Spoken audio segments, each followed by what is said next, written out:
We chatted a bit before backstage, and we're going to run through a range of topics, but, you know, I got to say something off the cuff here. Y'all had a bit of a spat on Twitter before this, and I just want to say what's been said here just to bring everyone up to speed. So Dinesh earlier said, "Watch me set up a boot shop in Cenk Uygur's rear and live this Sunday."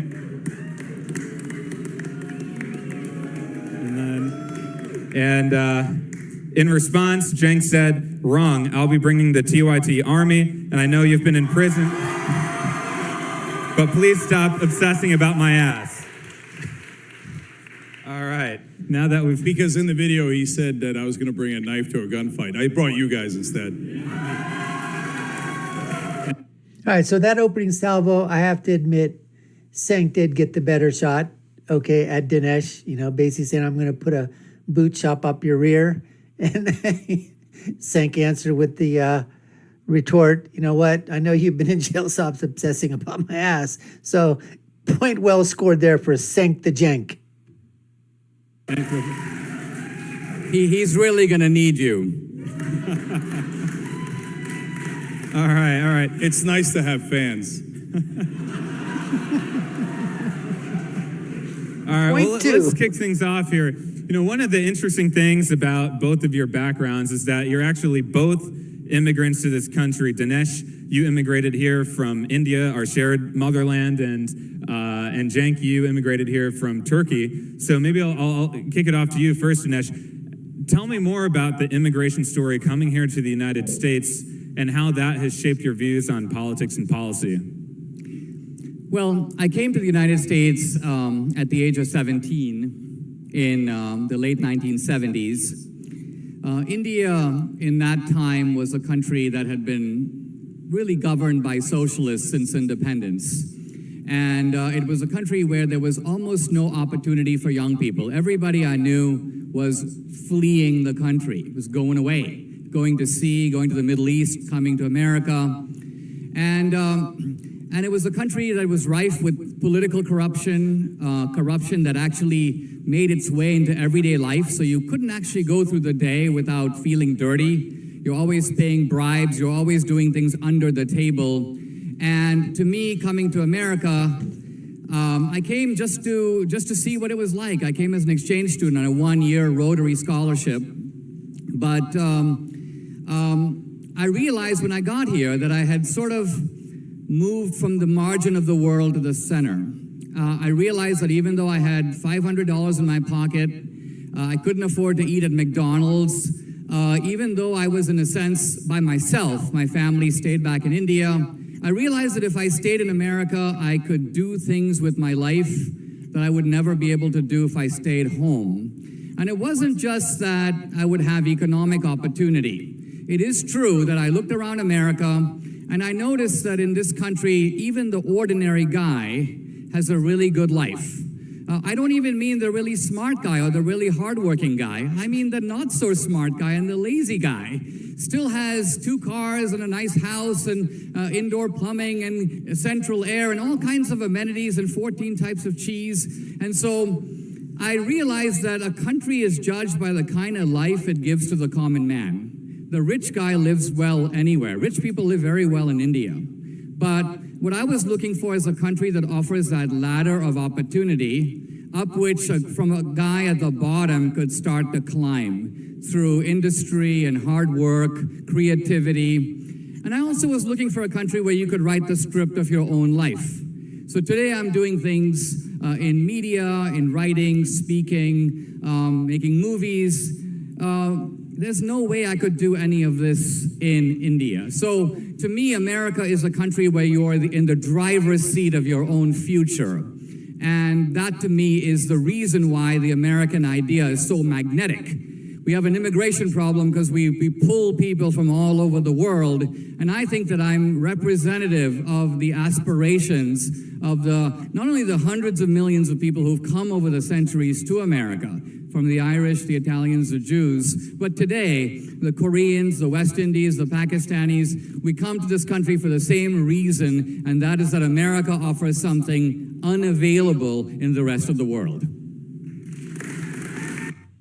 You know, I couldn't have said that any better than Dinesh.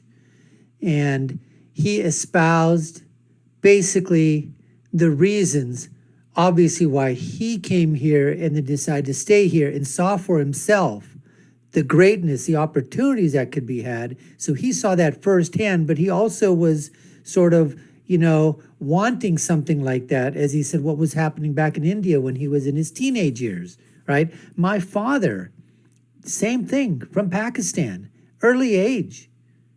Like, I think he was like 20, 21 years old. My mom at that time, my dad, mom, married. My mom was, I think, 16, 17 years old, and they got married. My dad was like 19 or 20 when he got married. Within a year, decides to come to the United States of America, to the University of Minnesota, to pursue his engineering degree on a scholarship. That was a different time, folks. And my mom came almost about 4, 5, 6 months later. We're second generation American over here. So, you know, and same thing. Dad came here for education, opportunity. And now, you know what? I've got kids. You're talking a legacy, basically.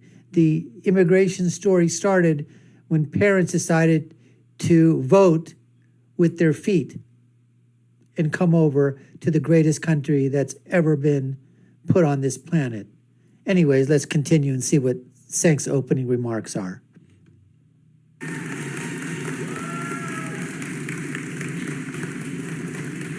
So you're right. Our stories start out very similar. I came to the country when I was 8. The reason I was able to do that is that my dad was a small olive farmer in southeastern Turkey, and he got a chance to get a free education. And it made all the difference. And so I was also a Republican when I was younger, and then I realized how the world actually works.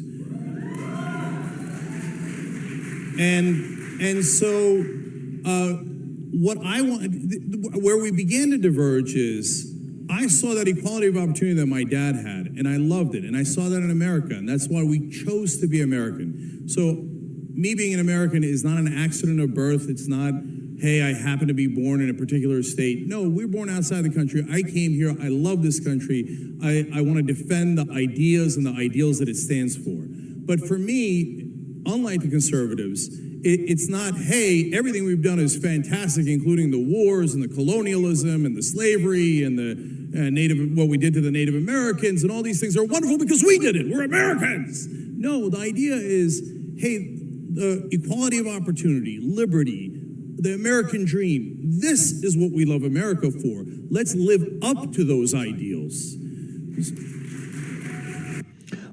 Best and worst dinner for your waistline. Sweet potatoes. Try to find the purple sweet potato. They're the highest level of polyphenols you can find. Pasta. Well, pasta, unfortunately, is basically pure. Why is it that every single freaking time when you talk about, it's like you talk about this country, but they always go back to like the sins of the past. And I'm talking, you know, the ones that are hundreds of years old, right? Colonialism. Do you want to talk about, okay, well, you know, you were what, 7, 8, 9 years old when you left Turkey, Cenk the Cenk? You want to talk about colonialism with Turkey? You want to talk about the sins of Turkey? Every freaking country has got its sins. Every freaking country has got its dark periods. They all do. So, I mean, you're going to keep going back to that same well? Well, you know what? That water is pretty much used up. That's all I can say. That water is pretty much used up. And you know what? It's just not working anymore. But you guys keep bringing it up because you have nothing better to. We want to live up to the ideals of this. Everybody wants to live up to the ideals of the country, man. Everybody wants to live up to their own ideals. You want to live up to ideals. Your parents want you to live up to their ideals. I mean, it's, you know, you're different cultures. They want you to live. They want everyone to live up to their ideals, different nationality here. They want to live up to their ideals. Everybody wants to live up to your ideal. You want to be in a certain profession, you want to live up to those ideals. You want to be a doctor, live up to the ideals of being a doctor. You want to live up to be an attorney, live up to be, well, I don't know about attorneys or whatever. I'm just kidding. But you know what? Everything's out there. You want to live up to the ideals of what it is that you're pursuing. I mean, come on, folks. I mean, this is unbelievable over here. But it's always that way. Did you notice that, the difference? He comes out positive. I mean, that's what you want to stress, the positive. Immediately, Cenk goes right to the dark, the negative, and then comes up and talks about, the ideals or whatever. So I don't know if there was a win or loser here. Everybody's presenting their own case in terms of what they feel about this country and why they came over here and what was the background of them, coming here to the United States of America. Anyways, let's continue.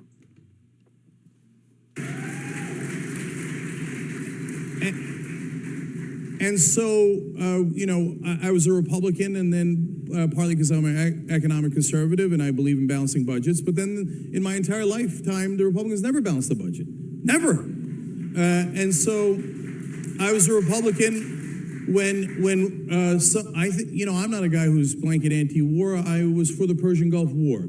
And then we decided to invade Iraq that had nothing to do with 9/11. Well, I'm not for really, really stupid wars. And so, and then the Republican Party started doing torture. So I couldn't believe that this party that I thought was for American ideals and why we came to the country had abandoned all of that. So it turns out for the Republicans, it was a marketing slogan. And I came to find out for liberals and progressives, they actually mean it. And they want America to live up to that ideal. So that's what I love, and I want everybody to have that same equality of opportunity. Cenk, Democrats and progressives, they're the only ones that want to live up to the ideals of this country? Really? That's where you're going to basically, try to thread that needle? Did you notice anything about World War I? World War II? Did you notice that when the world cries out for help, who is it that picks up the phone and answers it? Who is it that listens to the cries of the world? Yes, like I said before, every country has had its dark moments. Every country has committed sins. But the sins of the past, the sins of the fathers, the sins of the grandfathers do not reflect upon the sins. They don't go under the sins of the sons, of their daughters, into the future. 1,000 years from now, are we still going to be talking about the sins of the United States of America and try to pin those sins onto those current generation 1,000 years from now? I mean, who does that? That's the thing that, in terms of all this here, when you start talking about this thing here, that just liberals and progressives, they really wanted to live up to the ideals of the United States of America. By golly, by Jiminy Crickets. They're the ones that are not the colonialists. They're not the imperialists. No, they're the saviors. They're the people that do it right. Well, what I'd like to know is the fathers and grandfathers and great-grandfathers of those liberals, those progressives, those Democrats, weren't they the ones that sort of, like all this stuff, this icky stuff that you're bringing up, isn't that what they were doing? So what are you talking about? The same thing can be said. I don't know if there's any Democrats or progressives or moderates or liberals or leftists that want to, do anything that's really, really good, for the country. I think they all do it for power or whatever, but so do the Republicans or whatever. Look, everybody's looking to get power. The difference is, what are you eventually trying to do, and do your policies work for the individual or do they work for the collective? Your side, Cenk, works for the collective as a group. The Republican side, or at least the conservative side, is looking at the individual rights. Anyways, we appreciate you watching. That was the first initial part one of this debate. Gave you a little sense of what both of these guys were about. You've been watching the Dr. Nasir Shaikh Show. I've been your guest host. My name is Dr. Nasir. If you like to, please, we'd really love for you to subscribe to our channel. Hit that notification bell. Like, share, and follow us. Put your comments down below. Let us know what you think. I'll leave you with my parting thought, which is, when you're right, you're right. And when you're left, you're wrong. We'll see you again next time, folks. Take care and stay safe.